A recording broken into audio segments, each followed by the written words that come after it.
Testing.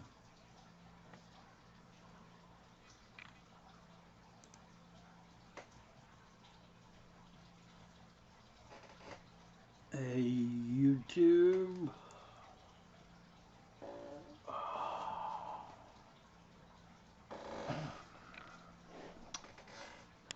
Need a sound check. Hey, Phil Emerson. Welcome to the stream. Can you give me a sound check? Good pick, good sound. Hey, Bob. I enjoyed watching those Oscars. Those were quite the trio of Oscars. Ho, ho, ho. I've got a rather special night before Christmas for you. I'm not sure when exactly I should do it, but I'll read it to you later on. It's not exactly fish related. It's more my age related.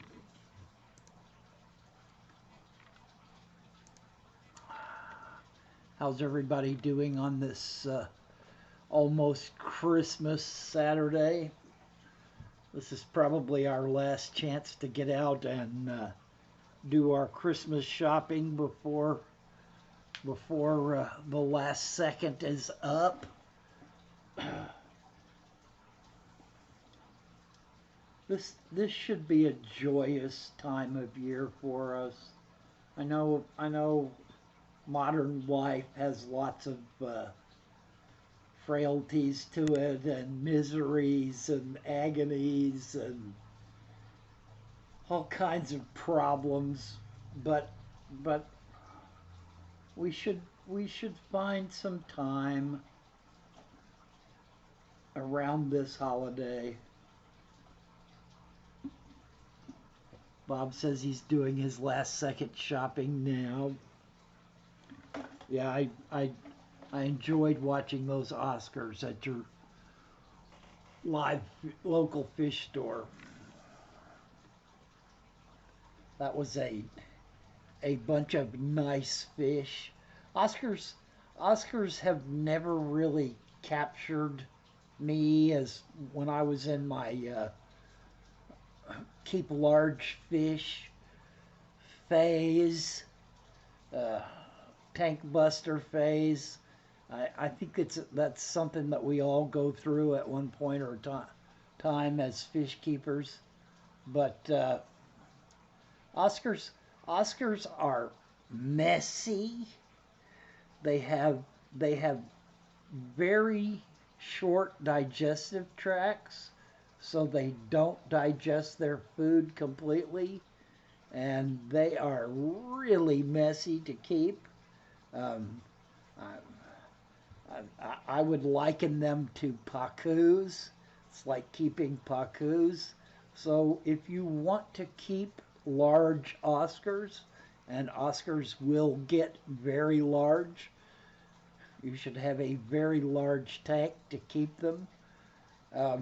Be prepared to do, hey Cody's son, welcome to the stream. Be prepared to do a lot of water changes. Be prepared for a great deal of feeding and a great deal of cleaning the tank. I have kept Oscars, but they just never really captured my desire. Hey Dan Slee, welcome to the stream. All right, you guys are in here. I'd like to what's the word I want to use? Since I have you as a captive audience, I'd like to hit you with "'Twas a Hip Night Before Christmas."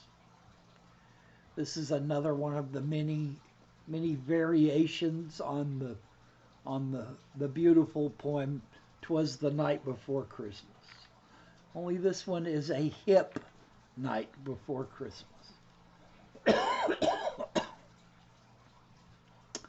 'Twas the night before Christmas, and all through the pad Not a hip cat was swinging, and that's nowhere, Dad. The stove was hung up in the stocking routine in hopes that the fat man would soon make the scene. The kids had all had it, so they hit their sacks, and me and the bride had just begun to relax. When there started a rumble that came on real frantic, so I opened the window to figure the panic. I saw a square short that was making fat tracks, being pulled by 8 dogs who were wearing hat racks. And a funny old geezer was flipping his lid. He told them to make it, and man, like they did. I couldn't help digging the scene on the roof as I stood there just waiting for Chubby to goof. They stood by the chimney in bunches and clusters till Chubby slid down, coming on like gangbusters. His threads were the squarest. I just had to chuckle. In front, not in back, was his Ivy League buckle. The mop on his chin hid his button-down collar, and with that red nose, man, he looked like a baller. Like he was the squarest, the most absolute. But face it, who cares when he left all that loot? He laid the jazz on me and fled from the gig, wailing, "Have a cool Yule, man." Later, like dig. So there is a hip "'Twas the Night Before Christmas" for you. There are many variations on that poem, and that's one of my favorite. The point being that I wish you all a Merry, Merry Christmas, a happy holiday season. Funny hip version, Bob, yeah. I thought that might be kind of apropos since I'm from that hip time. Same hip channel, same hip station. But I'm trying to get across my point that I want you guys to have fun with this season. Hey, Daryl Dimer, welcome to the stream, man. Try not to let Christmas be a stressful time of year. So many. Hey, Big City Betas, welcome to the stream. Hey, Pam, welcome to the stream. Pam, you're going to have to go back and watch the opening to catch my hip version of "'Twas a Night Before Christmas." But I just really want you guys to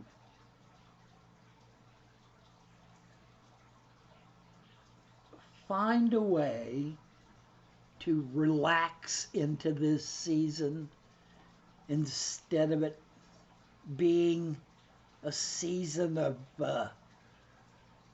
I can't afford this, or I don't have that, or family gnashing teeth at each other. Just go with the flow. Just relax into Christmas. It's a beautiful time of year. Yes, it's cold if you're in the northern hemisphere, and yes, it can be misery dealing with all the traffic and all the people out shopping. Just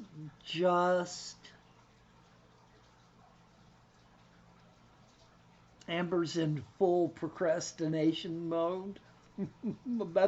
that's probably a very good mode to be in, Amber. Just not make it stress. You know, you can convert this to fish keeping as well.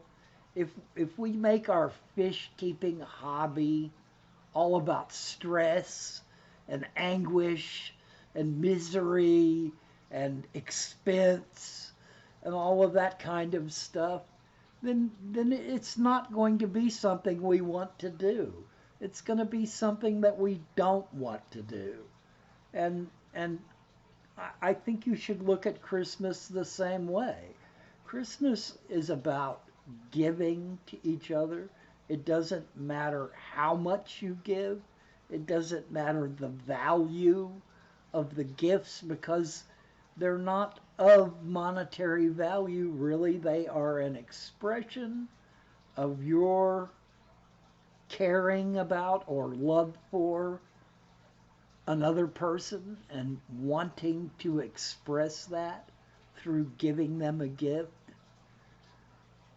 Phil says it's hard to put antlers on a goldfish. Yeah. Uh, I just, every year, I just hear all the agony and the misery and the butting of heads and the gnashing of teeth, and I just, that's not Christmas. That's not Christmas to me. Christmas to me is about family, about the people that you love, the people, your friends, the people that are close to you, and sharing the joy of the season. You know, sharing, you know, we've managed to survive another circuit around the sun. The year is into winter, like I said, if you're in the northern hemisphere, and we are hopeful that we will survive until spring, and that's kind of part of the non religious side of Christmas. I mean, I think we all know that the history books pretty much prove out that Jesus Christ was born in June or April or some month in the middle of the year.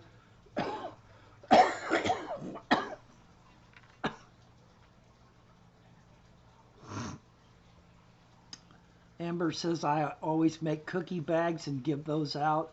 Most people really appreciate homemade goodies, and I get to bake loads of cookies.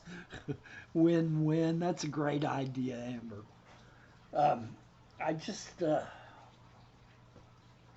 Dan Slee says he's got a whole pile of boosts to glue down after the stream. Yeah, that sounds like a fun job. Uh, I'm assuming you're going to glue them to pieces of driftwood. Man, I'm getting kind of some strange stream help messages. It looks like it was delayed for a second there, but it's running again. Yeah, Amber, I would have to agree that homemade cookies, homemade cakes. Hello, my name is Dan Slee, and I have a boost problem. Boost is an expensive problem to have. And gravel for this type. Ah.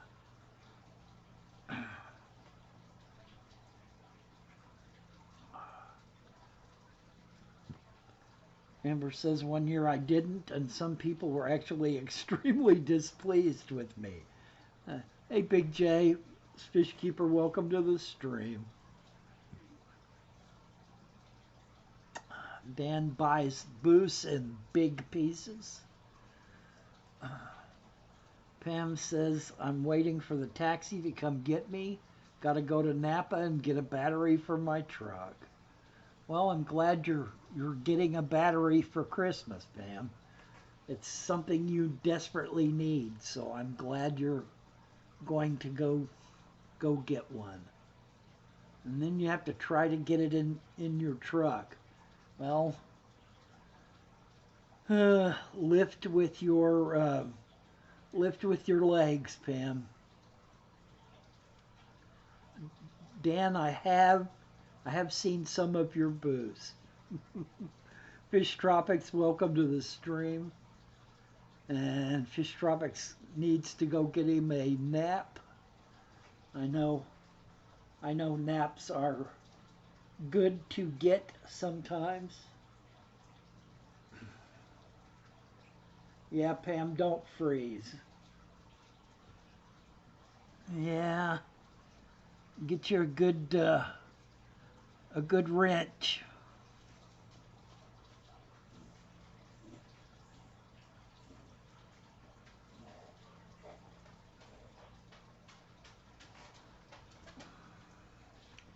Well, I just, my Christmas wish for all of you, besides that your fish keeping goes well, is that you find a way to experience this holiday with some joy, with some pleasure, with some happiness, you know.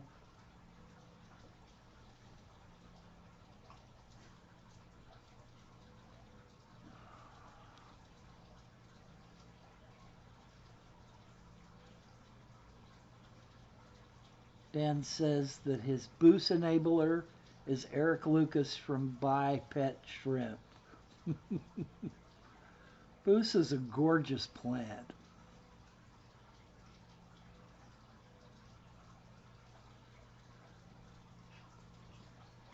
And I heartily cheer on your predilection towards buying booze. I can't, you know, I have a couple of boost plants. They don't do really well under my care.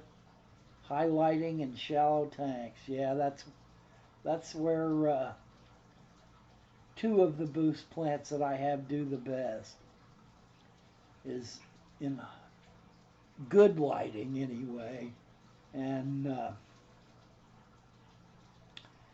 Phil Emerson loves duckweed. Well, duckweed has a place, but I don't choose to have it in my tanks.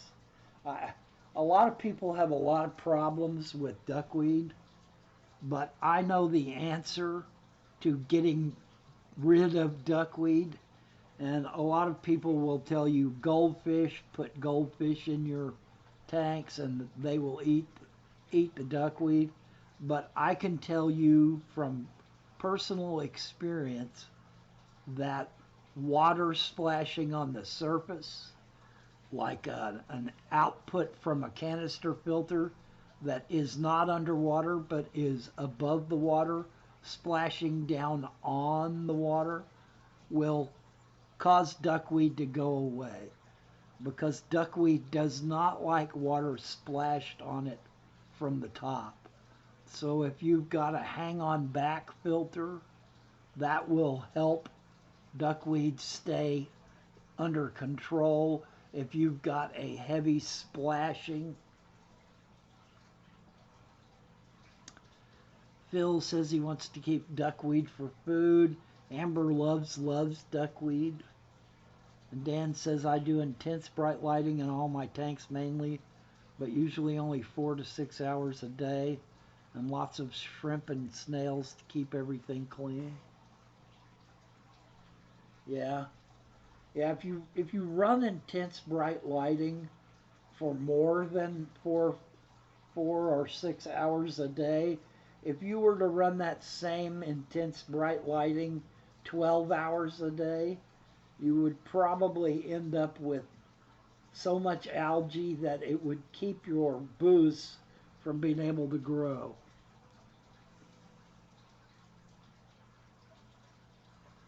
And Amber says that her duckweed loves her.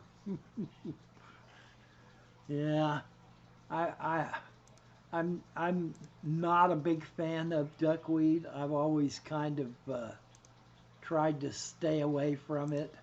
I mean, if you buy plants of any sort in this day and age from any larger plant place, You're probably going to get some duckweed, but like I said, I use a Big E support group. Welcome to the stream.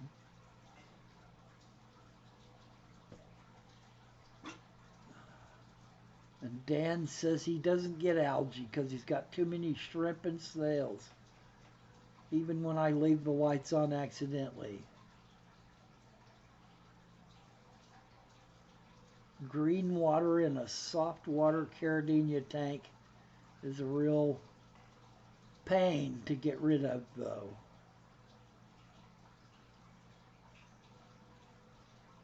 And Phil says, Amber, I found today that I wasn't subbed to your channel. Not sure what happened. I used to be. No matter, I fixed it. We've all pretty much figured out that YouTube goes through every now and then and just unsubs people. So every once in a while you'll notice that your sub counter drops a bunch. And it's probably because YouTube has just gone through and unsubbed a bunch of people from your channel. And, you know, maybe they're not very active, or maybe they haven't watched what YouTube considers as enough, but sometimes it will just unsub you. Pam got unsubbed from Aquamate. Yeah, it's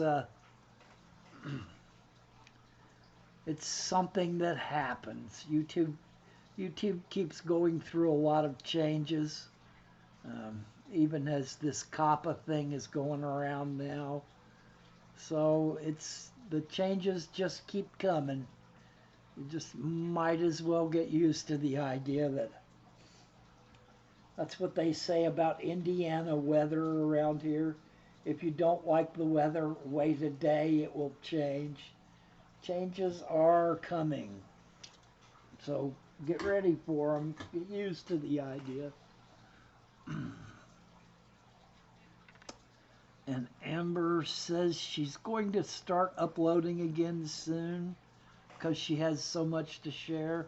That sounds really good, Amber. Yeah, I'm looking forward to it too. And by the way, anybody that might happen to be new to this channel, please check out the people in the chat.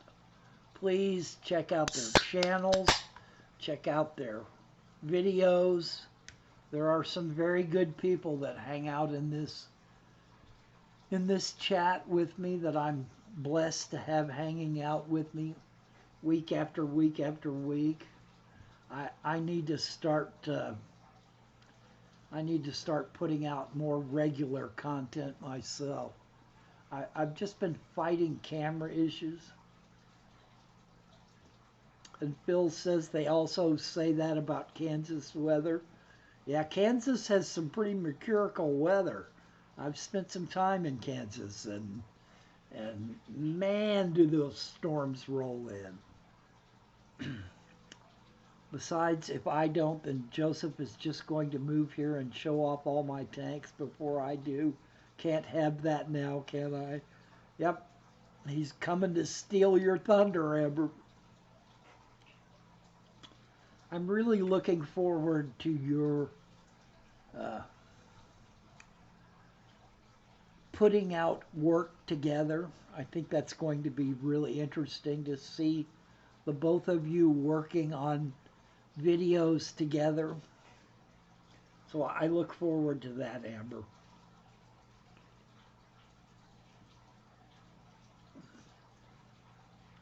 And Joseph is a lucky guy to have found you.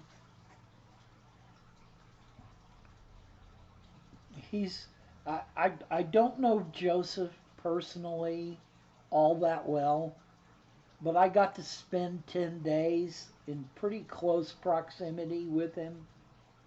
And my experience in that 10 days told me that Joseph is a good guy, that he is the type of person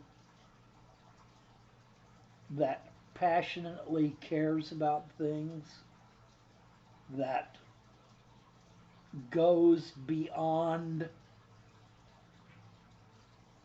the surface level of issues, that really tries to get to the bottom of situations and problems, that's willing to invest his own personal time and effort into something that he believes in. So we never know how relationships are going to work out, but I have good feelings about you and Joseph having a relationship, Amber. I'm cheering you guys on from the sidelines and looking forward to your uh, the work that you produce together.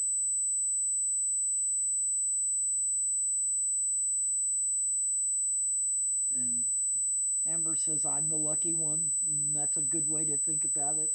And if we don't end up killing each other, it should be great. Well, uh, enjoy the time you have together. Uh, don't try to stress too much. Don't try to.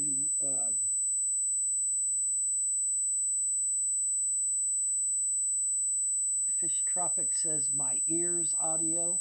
Is my audio messing up? Fish Tropic. I'm always. I'm. I've had problems with echoes and issues. Mic check. Number nine. Number nine.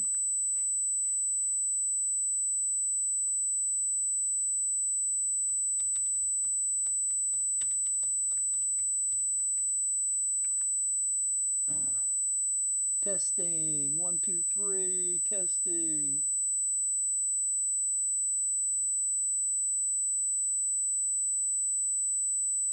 Audio is down. Loud buzzing. Wow. Here, let me check my loud, high pitched buzzing.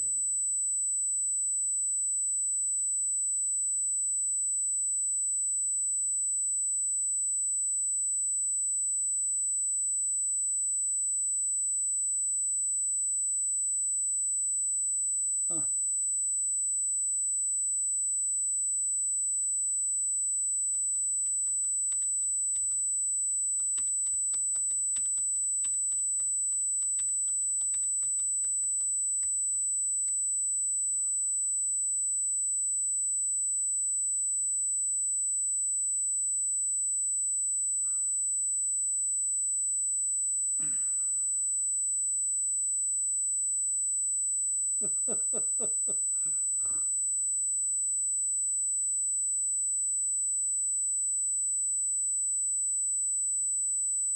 Well, guys, I don't know what to do.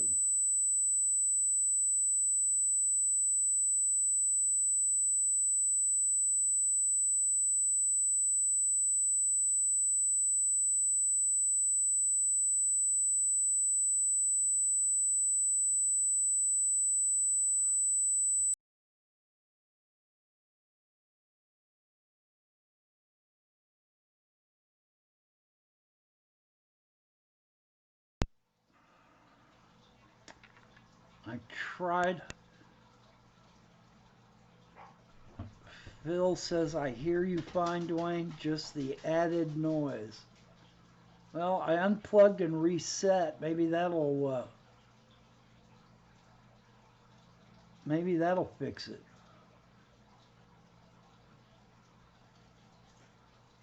Ah, good.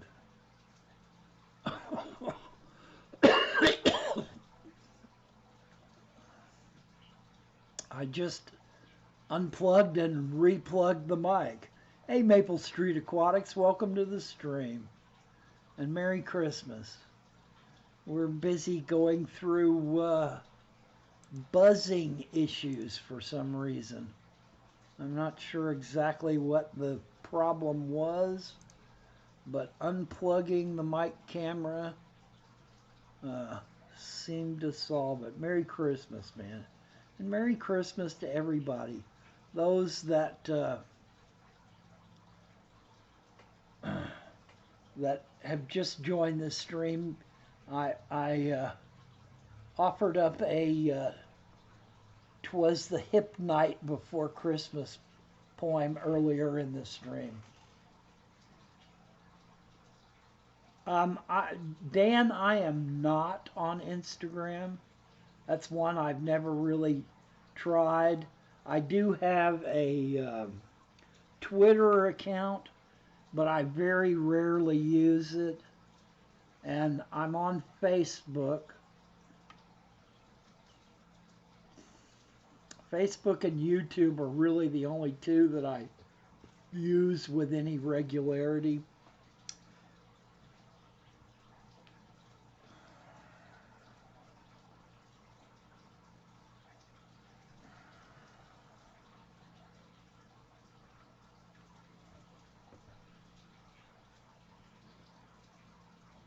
Yeah, I have an account on one of the photography sites. I can't even remember which one it is now. Getting old, getting old sucks. Twitter seems to be an echo chamber. Yeah, I mostly use Twitter to see what celebrities are saying on their Twitter accounts. You know, like NBA stars and TV stars, and I follow a lot of those kinds of people on Twitter, and I enjoy seeing what they say. You know, what they feel like they need to say to. Dan says, yeah, I try to only be a part of positive communities on social media, and Twitter doesn't seem to fit into that. Well, I mean, um, there are good communities on Twitter even, but yeah, it tends to be a place where people, uh, you know, our society today, and especially with social, you give the president advice on Twitter. I stay away from that. That would not be a good thing for me to do. I'd probably have the FBI knocking at my door if I were to give Trump advice. Dan says the convenience of Instagram is awesome and positive communities for most part. Yeah, well, we just live in a world today where it's possible to be completely anonymous and to act out in any way that we choose on on on social media. So we can be abrasive and rude and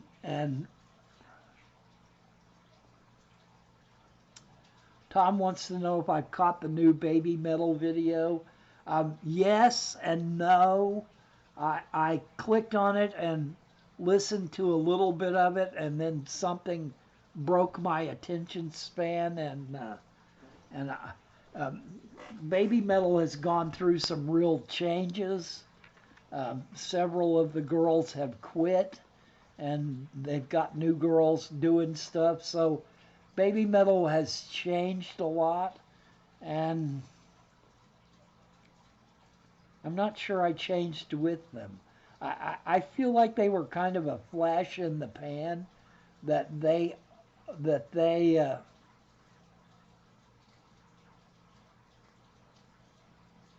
Amber says Instagram can also be an insanely toxic environment when it comes to body positivity and lifestyle flexing. Yeah, we just live in a 24/7 infotainment, uh, constant news cycle kind of frenetic world.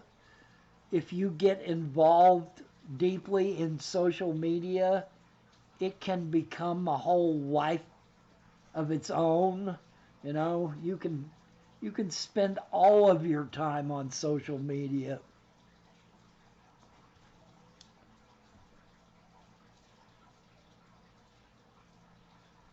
Yeah, I would caution people to avoid those kinds of.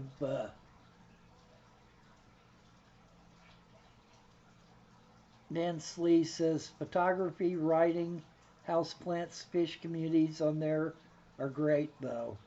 Yeah, you know, there's good people everywhere if you just manage to find them.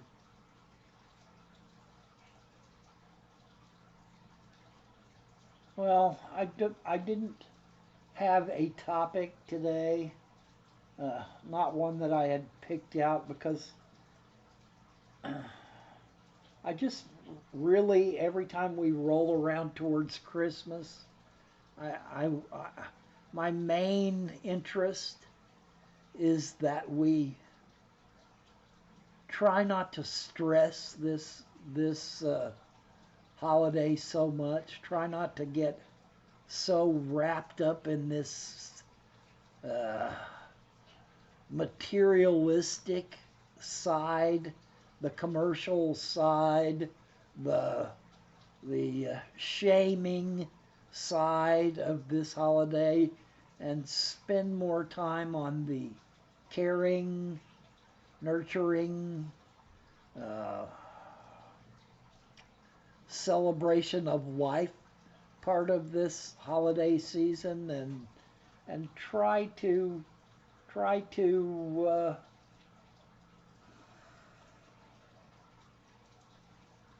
not get wrapped up in the wrong things. Dan wants to know what kind of shrimp and invertebrates did you guys see on your collecting trip? And for me, it's singular. I just went to Peru once. I know Corey and I think Dean's gone like 4 times now, and Corey I think has gone twice. But we made a huge deal out of a singular snail that we caught that somebody got in a net when they were swiping for fish. Somebody came up with or maybe it was in one of the streams where the water flow was so heavy that we would find a V in the water flow, i.e., the water was going between two larger rocks, and you would stick your net down at the where the flow came through those rocks and then move rocks up above it. So anything that got kicked up, hey, Justin Shepard, welcome to the stream. Um, Anything that got kicked up would get swept into the net. And somebody came up with a snail at one point, and it was so dark, the snail shell was almost completely black, and it was about the size of an acorn. And it was kind of remarkable in the sense that we had seen so few snails in that water. Now, you've got to remember that the water in Peru, in the streams and the rivers, is pretty cold because it's fairly close to the Andes, and the water hasn't had a chance to get out into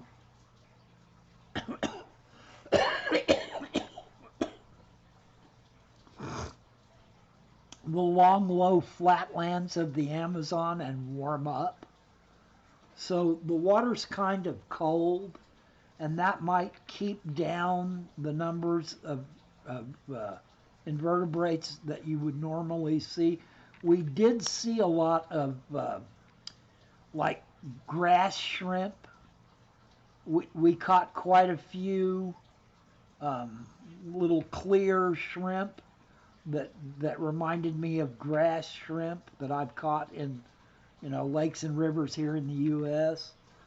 Uh, just clear bodied, and we caught an occasional um, uh, crawdad, mud bug, but they were all small. I don't remember seeing a single large crayfish. They were all real tiny, and Justin Shepard says he just got cesium fluorite. How will it work in my under gravel filter? Um, I've not used cesium fluorite before, but I seem to remember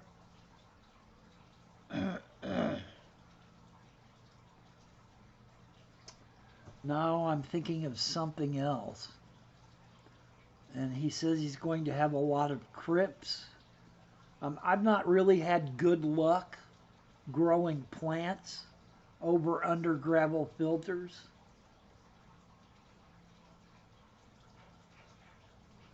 Sounds like Dan Slee has had some experience, so he's probably a better one to ask that question to.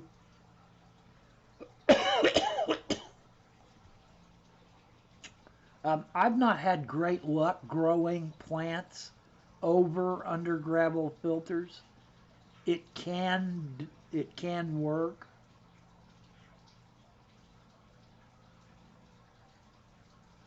Dan says it doesn't itself have nutrients, but it will bind nutrients in the water column.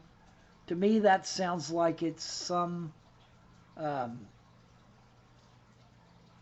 it's some kind of clay material, because clays will draw nutrients and metals out of the water and hold them.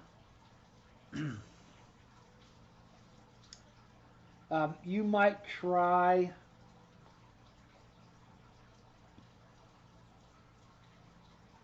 he says API pond media or natural kitty litter might have a better. Yeah, it feels like clay. Yeah, I'm not an expert in this area. That's not something that I've spent a lot of time with, but I'm going to say that clay-like materials are not the best to use over under gravel filters. Um, if I was going to try to do that, I would probably put down an inch or two of pea gravel or smaller gravel, and then I would put some egg crate down on that pea gravel, on that smaller gravel, and cover the egg crate with the gravel too, and then put your couple of inches of your fluorite over top of that, so that you would give the under gravel filter a certain amount of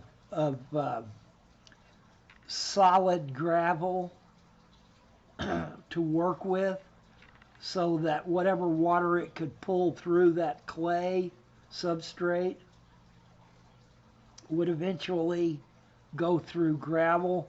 You got to be careful when you're using an under gravel filter not to put too much on top of it, because you can very easily get. I think 4 inches is the depth at which you're likely to start having anaerobic bacteria develop.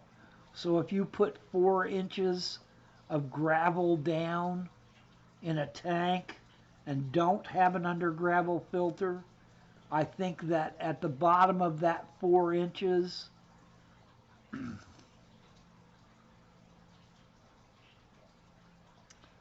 at the bottom of that 4 inches, you are going to start developing um, anaerobic bacteria.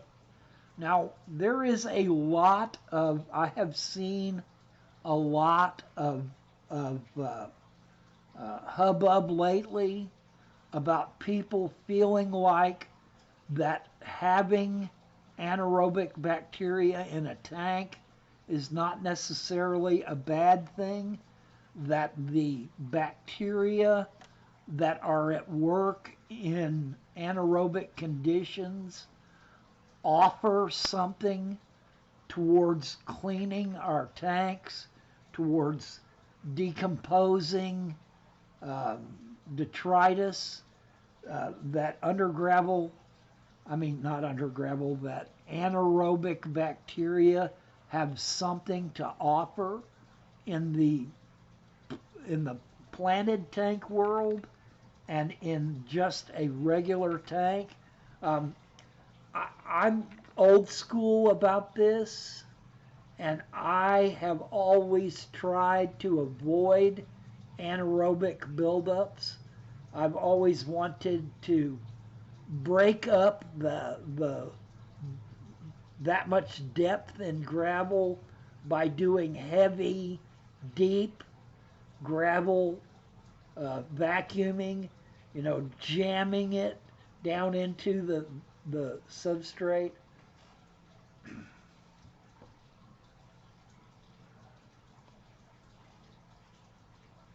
And Dan Slee is saying, I personally wouldn't do it for crypts. They have extensive roots.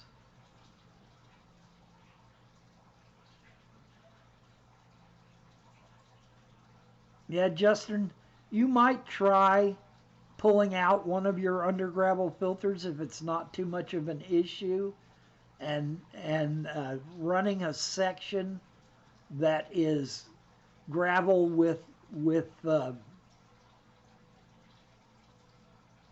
your fluorite on top of it, or you could just pull the air stones or power heads off of that one section of under gravel filter and try doing it like that.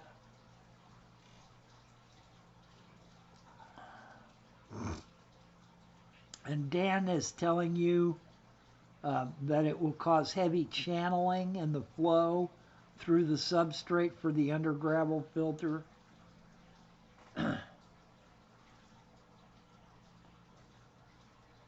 Hey Sharpies, welcome to the stream. Um,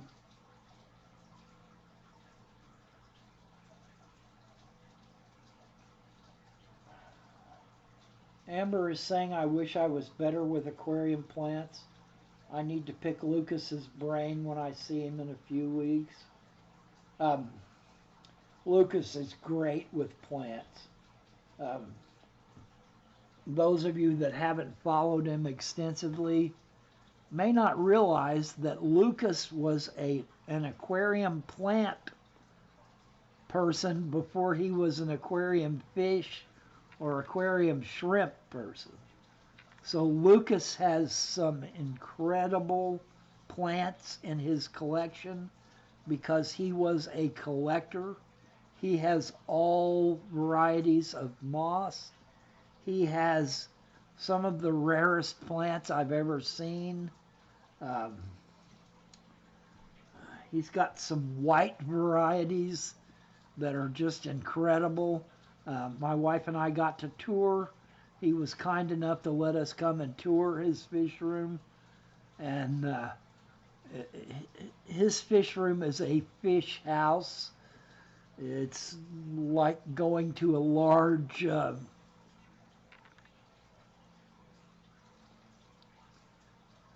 Amber wants Lucas to teach her the ways of do-it-yourself ferts. Yeah, he's given out the the the people that he gets his ferts from. He buys dry ferts and mixes them himself. She says her plants are decent but not amazing. My house plants and veggie garden all do phenomenal. My aquatic plants are basic and do decent. Dan says the amazing thing about Lucas is not only the quality, but the quantity he maintains at such a high level too. Yeah, Lucas has a basic green thumb. Um, I don't think I've ever seen him have issues with keeping plants alive. Yeah.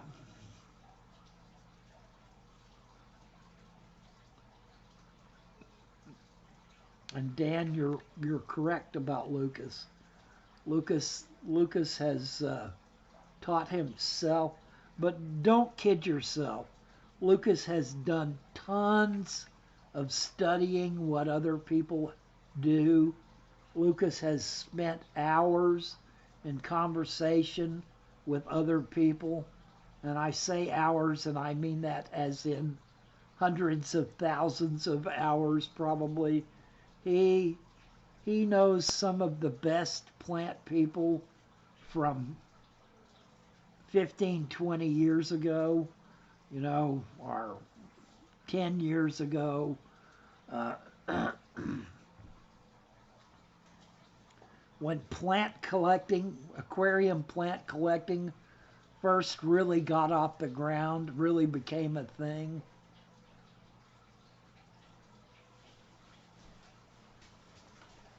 Hey, honey, I'm online. We were just talking about Lucas's plants. He sure does. Yeah, Lucas is a really remarkable person. He is Lucas is a force of nature in his own right. He can be understated. He can be mild, reticent, and retiring, but he is not. The real Lucas is a powerhouse. So anytime you got a chance to learn from Lucas, Amber, I say go for it.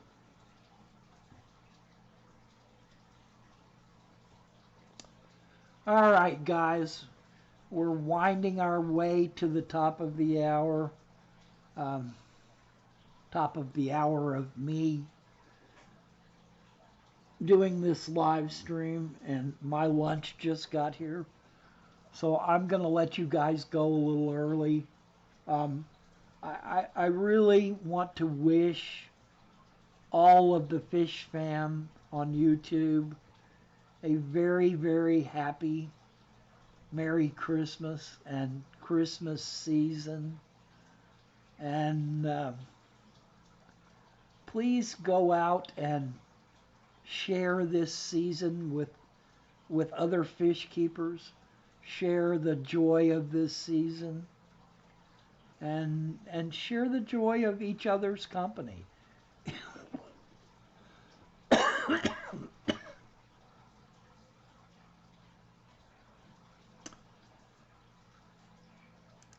All right, guys, I'm out. Have a good one and good luck with your fish. And Merry Christmas. Ho, ho, ho.